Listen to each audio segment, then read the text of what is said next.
दोस्तों, दीनू एक मेहनती किसान था। वो अपनी बीवी के साथ हंसी खुशी जिंदगी गुजार रहा था। इनकी जिंदगी में सिवाय औलाद के किसी चीज की कमी नहीं थी। दीनू को औलाद की बहुत ख्वाहिश थी।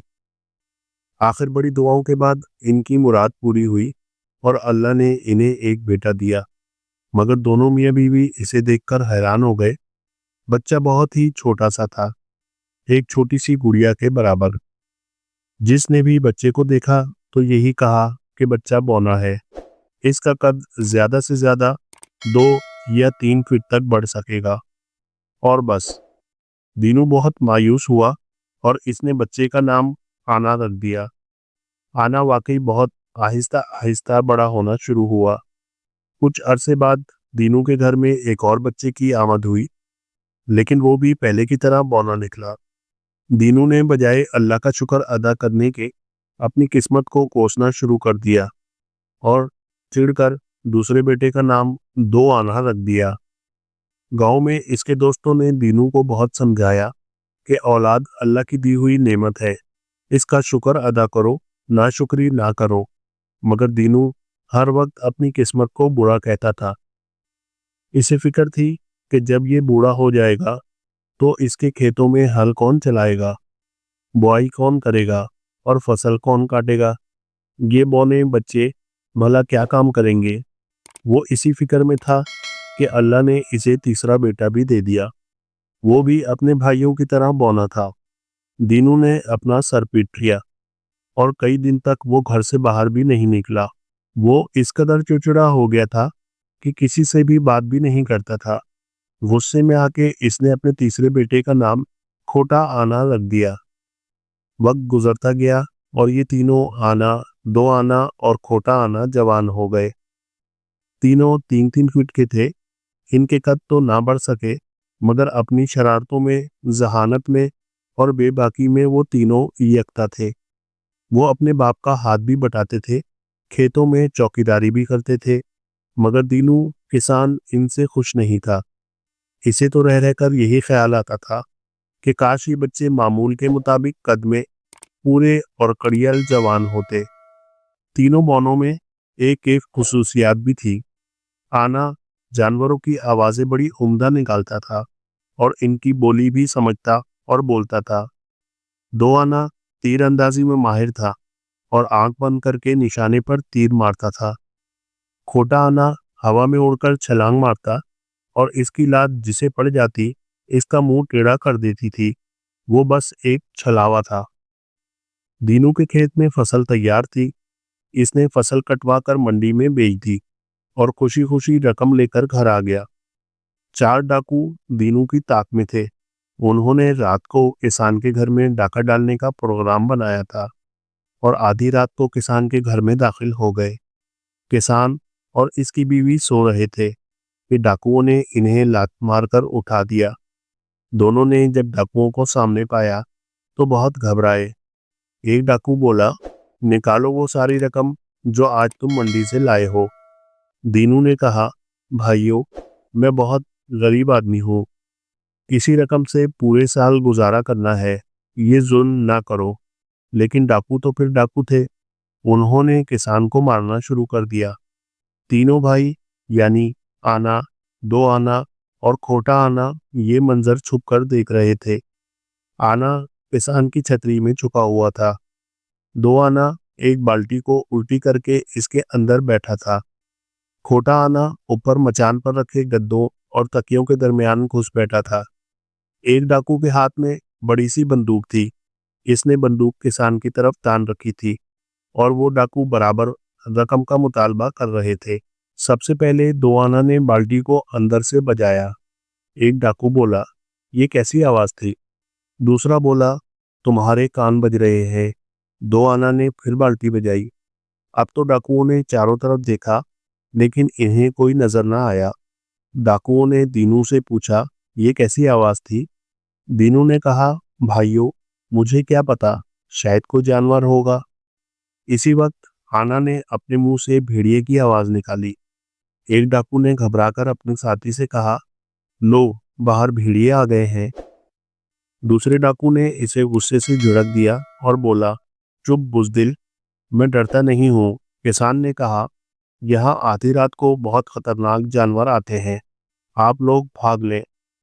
डाकुओं का सरदार बोला, वाह भाई वाह, हमसे चालाकी कर रहा है, निकाल जल्दी से सारा माल और जेवर नकदी। ये कहकर सरदार ने दीनू किसान को एक थप्पड़ मारा।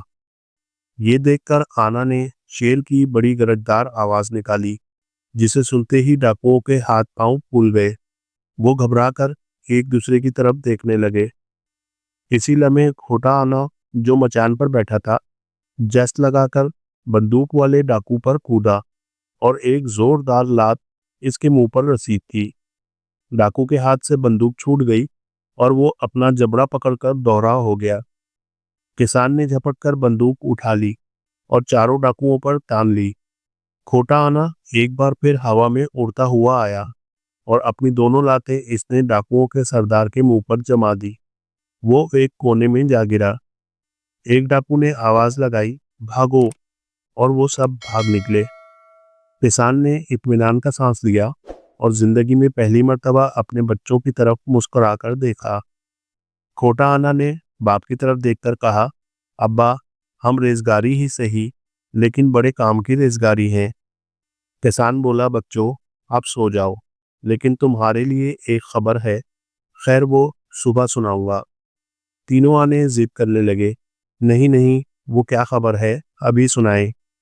किसान ने जवाब दिया, बादशाह ने ऐलान किया है कि इसकी 3 शहजादियों के लिए अच्छे और बहादुर शौहर चाहिए।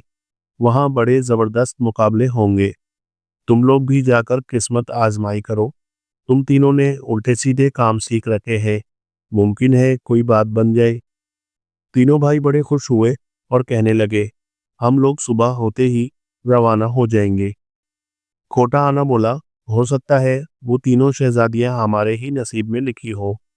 किसान ने हंसते हुए जवाब दिया, अगर ऐसा हो गया तो मैं भी वादा करता हूँ कि कभी अल्लाह की नाशुक्री नहीं करूँगा। गज़, सुबह होते ही तीनों ने सफ़र के लिए सामान बांधा और शाही महल की तरफ रवाना हो गए। जब मंजिलें तय करते हुए वो शहर में दाखिल हुए तो लोग इन्हें देखकर हंसने लगे और आपस में बातें करने लगे। ये तो शायद जोकर हैं, जो शाही मस्खरे बनने आए हैं। मगर वो सबसे बेनियाज चलते रहे। जब वो बादशाह के सामने हाजिर हुए तो बादशाह इन्हें देखकर बहुत खुश हुआ और बोला, तुम तीनों मिलकर लड़ोगे या एक एक करके लड़ोगे? दो आना ने जवाब दिया, जहां पना, हम तो मुकाबले में शरीक होने आए हैं, जैसे आपकी मर्जी। बादशाह ने कहा, तुम्हें पता है, बड़े बड़े शहजादे और सूरमा इन मुकाबलों में हिस्सा लेंगे। तुम इनसे भला कैसे मुकाबला करोगे? खोटा आना बोला, आप हमारे कद पर न जाए और मुकाबले का इंतजाम कीजिए। बादशाह ने कहा, कल सुबह शाही मैदान में आ जाना, अब जाकर आराम करो। दूसरे दिन मैदान में पांव रखने की जगह नहीं थी। चारों तरफ लोग भरे हुए थे। कई नामी पहलवान, तीरंदाज और तलवारबाज वहां मौजूद थे। पड़ोस के मुल्कों के शहजादे भी आए हुए थे। सबसे पहले तीरंदाजों का मुकाबला हुआ। ये मुकाबला 2 आने ने जीत लिया। पहलवानी और जोर आजमाई के मुकाबलों में जब खोटा आना मैदान में उतरा तो चारों तरफ से लोग हंसने लगे। कई शहजोर और पहलवान इसके मुकाबले पर आए, मगर खोटा आना की लातों ने सब पे मुंह तोड़कर रख दिए। बादशाह सलामत भी हंसते हंसते बेहाल हो गया। अब बादशाह ने उठकर ऐलान किया कि एक अनोखा खेल होगा। हम कुछ जानवर छोड़ेंगे और उम्मीदवारों को इनसे लड़ना होगा। अगर वो जानवरों को मार डालने में कामयाब हो गए तो शहजादियों की शादी इन्हीं बहादुरों से की जाएगी। मैदान खाली करके सिपाहियों ने पिंजरे खोल दिए। इन जानवरों में भेड़िए, कुत्ते, रीछ और खौफनाक बड़े बड़े बंदर शामिल थे। ये देखते ही तमाम उम्मीदवार मैदान से भाग खड़े हुए। अब मैदान में उतरने को कोई तैयार नहीं था। फिर लोगों ने देखा कि आना, 2 आना और खोटा आना मैदान में उतरे और चारों तरफ से जानवर इनकी तरफ दौड़े। जैसे ही जानवर इनके करीब आए, आना ने शेर की गरजदार आवाज निकाली। जानवर ठिठक कर रुक गए और डर कर पीछे हटने लगे। दो आना ने तीर कमान निकाली और अपनी बेमिसाल महारत से कई खौफनाक जानवरों को निशाना बनाया। खोटा आना उछल उछल कर दो लत्थियां चला रहा था। थोड़ी ही देर बाद मैदान में जानवरों की लाशें बिखरी पड़ी थी। बादशाह ने तीनों बौनों की जीत का ऐलान किया और इन तीनों के साथ तीनों शहजादियों का निकाह कर दिया। फिर शाही पालकी में से तीनों शहजादियां बाहर निकली। उसने इत्तेफाक किए कि तीनों भी बौनी थी। बादशाह ने आनों को मुखातिब करते हुए कहा, मैं तो खुद ये चाहता था कि आप कामयाब रहें, क्योंकि इन छोटी छोटी गुड़िया जैसी शहजादियों के लिए आप तीनों से अच्छा कोई रिश्ता नहीं हो सकता। दूसरे दिन बादशाह ने शादी की दावत का ऐलान कर दिया। तीनों भाइयों ने फौरन सिपाही भेजकर अपने अब्बा को यानी दीनू किसान और अपनी माँ को बुला भेजा। दीनू किसान को अपनी गलती का एहसास हुआ और इसने अल्लाह ताला से माफ़ी मांगी और दिल से तस्लीम किया कि अल्लाह ताला की दी हुई हर चीज़ पर शुक्र अदा करना चाहिए और कभी भी नाशुक्री नहीं करनी चाहिए। तो दोस्तों, कहानी पसंद आई हो तो प्लीज़ लाइक कीजिएगा, दोस्तों के साथ शेयर भी कीजिएगा और चैनल पर नए हैं तो प्लीज़ सब्सक्राइब कर लें। और दोस्तों, कमेंट सेक्शन में ये भी बताइएगा कि आप कहाँ से ये कहानी सुन रहे हैं। तो मिलते हैं इसी तरह की एक नई कहानी, एक नए किस्से के साथ। अल्लाह हाफिज़।